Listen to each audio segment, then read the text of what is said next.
జంపన్న గారు, ఇప్పుడు మీకు హిడ్మా గారికి మధ్య అనుబంధం ఏ రకంగా ఉండేది? మీకు హిడ్మా ఎప్పటి నుంచి తెలుసు అంటే ఏం చెప్తారు సార్? హిడ్మా నాకు మొట్టమొదటి పరిచయము 2009లో 2009లో మావోయిస్టు పార్టీ చరిత్రలో మొట్టమొదటిసారిగా బెటాలియన్ ఏర్పాటు చేయడం జరిగింది. అది బెటాలియన్ అనేది ఏతుందో అంటే అందులో ఒకటి 3 కంపెనీలు ఉంటాయి. 3 కంపెనీలు అంటే అంతకుముందు వివిధ దళాలు లేదా ప్లాటూన్లు ఉండేటి, తర్వాత కంపెనీలు ఉన్నాయి. బెటాలియన్ అనేది ఎక్కువ సంఖ్యతోటి కొంత మంచి శిక్షణ కలిగిన వాళ్ళతోటి, ఆయుధాలు కూడా మంచిగా ఉన్న వాళ్ళతోటి నిర్మిస్తారు. అంటే మావోయిస్టు పార్టీ లోపల 2007 తర్వాత అటు ఈ ప్లాటూన్లు కంపెనీలు డెవలప్ అయినాయి. ఈ యుద్ధం కూడా పెరిగింది. అనేకమైన ప్రతిఘటన చర్యలు కూడా, వివిధ ఆంబుష్లు, వివిధ రైడ్లు కూడా, అది దండకరణలే కాదు, అది ఏఓబీలో కానీ లేదా ఒరిస్సాలో కానీ తెలంగాణలో కానీ వివిధ ప్రాంతాల్లో కూడా యాక్షన్ చేయడం అనేది జరుగుతుంది. అది అంటే ఈ యాక్షన్ చేసినప్పుడు పెద్ద సంఖ్యలో 200-300 మంది కూడా అంటే వివిధ దళ సభ్యులను కూడా అక్కడికి ఆర్గనైజ్ చేసి యాక్షన్ చేసేది. కానీ ఆ తర్వాత అంటే ఆలోచించిందంటే ఒక బెటాలియన్ అనేది అంటే స్థిరంగా ఒక రెగ్యులర్గా అదొక నిర్మాణంగా ఒకే చోట ఉండాలి. ఒకే చోట అంటే వివిధ ప్రాంతాలు తిరుగుతుంది, కానీ అదొక నిర్మాణంగా ఉండాలి. నిర్మాణంగా ఉండడం ద్వారానే అంటే ఈ ప్రతిఘటన చర్యలు చేయగలుగుతాము అనే దాంతో ఏంటంటే మొదటిసారిగా ఈ బెటాలియన్ అనేది నిర్మించడం జరిగింది. అది ఈ బెటాలియన్ నిర్మించినప్పుడు దాంట్లో ఆనాడు సుమారు 180 మంది సంఖ్యతో నిర్మించడం జరిగింది. ఆ సంఖ్య సందర్భం కూడా అక్కడ సెక్రటరీ, మొదటి సెక్రటరీ దానికి ఎవరున్నారంటే రామన్న, సిసి మెంబర్గా అంటే చనిపోయాడు రామన్న అని. తర్వాత శ్రీనివాస్, ఆయన పేరు రావుల శ్రీనివాస్, ఇక్కడ వరంగల్ జిల్లా అతను, ఆయన చనిపోయాడు. ఆయనే అయితే రామన్న సెక్రటరీ ఉన్నప్పుడు దీనికి కమాండర్గా, సెక్రటరీ వేరు కమాండర్ వేరు, దాంట్లో కమిటీ కూడా ఉంటుంది. దాంట్లో ఒక బెటాలియన్ కమాండర్గా అక్కడ హిడ్మాను మొదటిగా పెట్టడం జరిగింది. అది ఆ సందర్భంగా నేను ఒక సిసి మెంబర్గా, సిఎంసి మెంబర్గా అంటే ఆ బెటాలియన్ ఏర్పాటు సందర్భంగా ఏంటంటే సందేశం ఇవ్వడానికి పోయినది. అంటే పిఎల్జే దినము కూడా అది అంటే డిసెంబరు అంటే ఈ 2వ తారీఖు అయింది, కానీ 2వ తారీఖు సందర్భంగా 2009 లోపల నేను ఆ సందర్భంగానే పోయినా. ఆ సందర్భంగా నేను సందేశం ఇచ్చిన. ఆ సందర్భంగా నేను హిడ్మాతోటి కానీ ఆ కమిటీతోటి కానీ నేను మాట్లాడడం జరిగింది.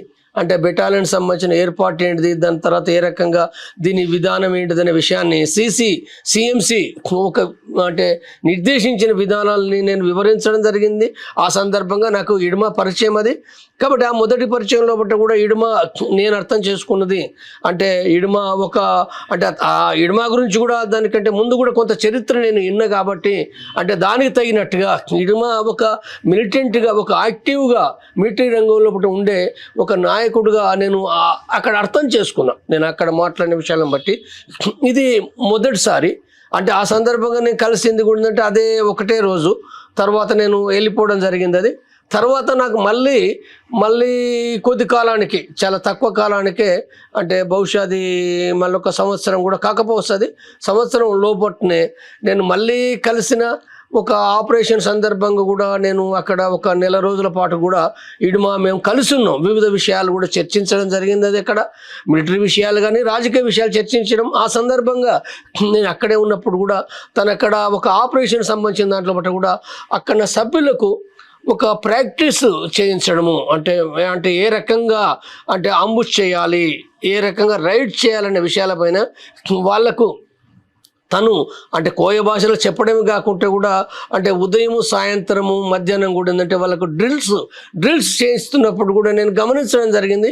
అందులో చాలా పర్ఫెక్ట్గా, చాలా యాక్టివ్గా కూడా ఆ విషయాలు వివరిస్తూ వాళ్ళను మోటివేషన్ చేయడం అనేది ఉందో అక్కడ నాకు కనపడింది. అది అంటే అక్కడ నా బెటాలియన్ సభ్యులు కూడా ఏంటంటే నేను గమనించినప్పుడు హిడ్మా చెప్పే ప్రతి విషయాన్ని అంటే చాలా ఒక స్ఫూర్తిగా తీసుకొని ఆ రకంగా వాళ్ళ డ్రిల్స్ లోపల వాళ్ళు చేయడం అనేది ఉందో అది నాకు కనపడింది. అది కాబట్టి ఆ తర్వాత అంటే హిడ్మా అంటే సభ్యులతో కూడా ఉన్న రోజుల్లో కూడా నేను గమనిస్తే వాళ్ళందరితోటి కూడా అంటే వాళ్ళలో ఒక సభ్యులాగా, తను ఒక ఉన్నతమైన నాయకుడని కాకుండా కూడా వాళ్ళలో ఒక సభ్యులాగా అంటే వాళ్ళతోటి కలిసిమెలిసి ఉండడము, తినే విషయంలో కానీ, ఉండే విషయంలో కానీ, వాళ్ళతోటి మాట్లాడే విషయంలో పూట కానీ ఒక కలిసిపోయిన విధంగా కనపడుతుంది అది. కాబట్టి అక్కడ అంటే ఆ సభ్యులు కూడా ఏంటంటే ఇడుమ దాదా అని ఒక ప్రేమగా ఆప్యాయంగా వాళ్ళు పిలుచుకుంటూ ఉండడము, ఇడుమ కూడా ఏంటంటే వాళ్ళతోటి కలిసిమెలిసి వాళ్ళకి వివిధ విషయాలు చెప్పే తీరు కానీ అంటే ఒక నిజమైన నాయకునిగా అక్కడ మనకు కనపడుతుంది అది.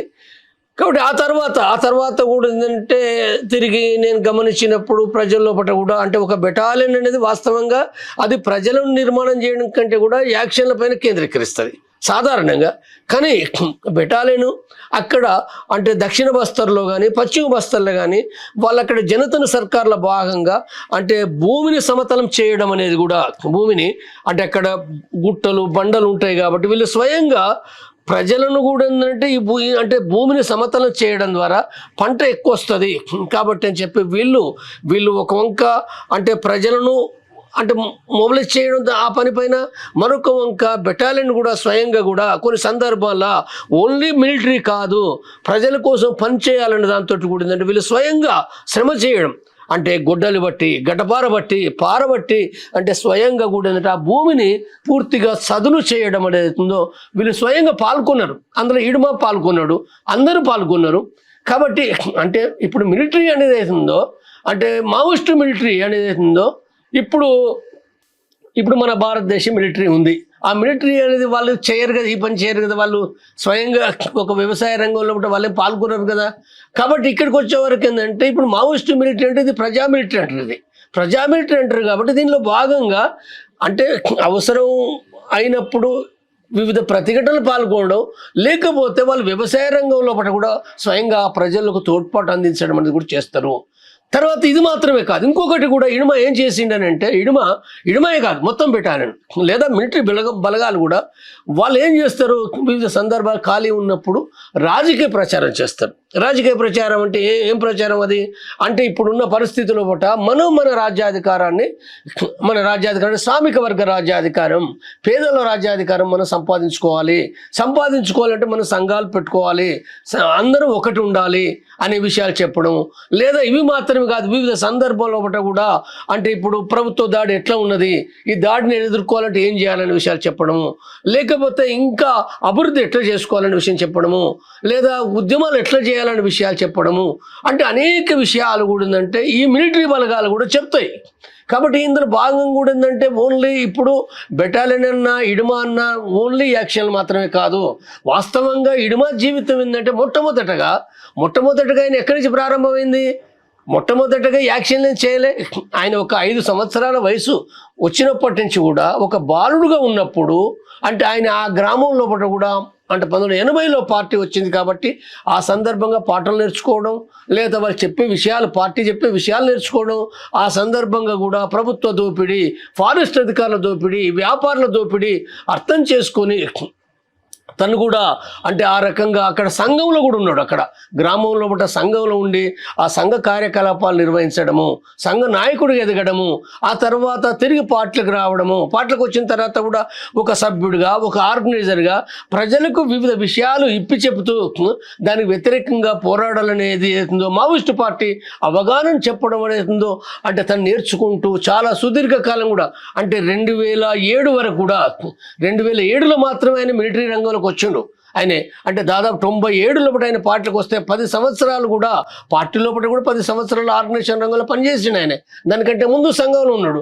కాబట్టి మిలిటరీ రంగానికంటే ముందు కూడా ఒక విస్తారమైన ఒక ప్రజా జీవితం అనేది ఉంది, ప్రజలను ఆర్గనైజ్ చేయడం ఉంది. మిలిటరీ రంగంలోకి వచ్చిన తర్వాత కూడా మిలిటరీ రంగంతో పాటుగా కూడా అక్కడ తిరిగి ప్రజల కోసం పనిచేయడం అనేది ఇది కొనసాగింది. కాబట్టి మనం ఇడిమానంగానే ఓన్లీ యాక్షన్లు అనేది కాదు, ఇది అంటే వేరు పనులు చేయడం అనేది జరిగిన విషయాన్ని కూడా మనం ఇడుమను అర్థం చేసుకోవచ్చు. కాబట్టి ఇక్కడ తను ఒక state committee member, state secretary అయిన తర్వాత కూడా అక్కడ కమిటీలను నడపడం అనేది కూడా ఆయన నేర్చుకుంటూ సీసీ మెంబర్గా ఎదిగిన క్రమాన్ని మనం అర్థం చేసుకున్నప్పుడు ఆయన చదువుకున్నది 5వ తరగతి అయినప్పటికీ తను ఒక ఆదివాసీ జీవితం నుంచి వచ్చినప్పటికీ కూడా ఒక కేంద్ర కమిటీ మెంబర్గా ఎదగడం అనేది కూడా ఏంటంటే గమనించినప్పుడు అంటే ఇడుమ చాలా శక్తి వంచన లేని ఒక కృషి అంటే రాజకీయ రంగంలో లేదా మిలిటరీ రంగంలో కూడా కృషి చేసిన నాయకుడిగా ఒక అర్థం చేసుకోవచ్చు. కాబట్టి ఇడుమ ఆ రకంగా ఎదగడం అనేది ఉందో భారతదేశంలో పట ఒక భారత ప్రజలకు ఒక స్ఫూర్తిని ఇవ్వడం అని అంటే దీని అర్థం ఏంటంటే అందరు ఆయుధాలు పట్టాలని కాదు. అంటే ఏదైతే అంటే ఇప్పుడు అన్యాయాలకు, అణచివేతకు, దోపిడికి వ్యతిరేకంగా పోరాడే ప్రజలు ఎవరైతే ఉన్నారో, భారతదేశంలో ఎవరైతే ఉన్నారో వాళ్ళందరికీ కూడా ఒక స్ఫూర్తి, అంటే ఖచ్చితంగా ఒక ప్రశ్నించాలి, ఒక పట్టుదలగా పోరాడని స్ఫూర్తి ఇచ్చే నాయకుడుగా ఇడుమను అంటే మనం అతని జ్ఞాపకాలు మనం గుర్తు చేసుకోవచ్చు.